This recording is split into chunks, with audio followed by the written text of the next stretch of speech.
Magandang hapon, ngayon pa araw ng Huwebes, September 14, 2023. Update muli sa lagay ng panahon.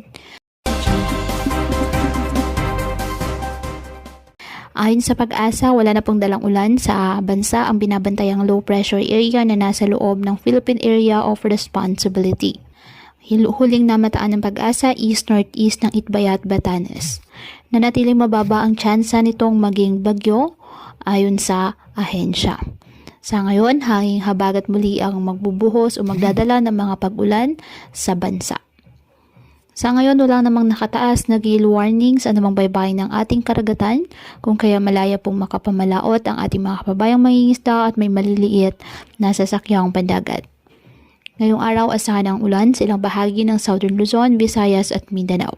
Posible po ang heavy to intense rain sa ilang lugar, kaya pinapayuhan ng ating mga kababayan na may maingat at maging alerto po sa mga posibleng pagbaha at pagguho ng lupa at ugaliin na magdala palagi ng payong o kahit anumang panangga sa ulan sa tuwing lalabas ng ating mga tahanan.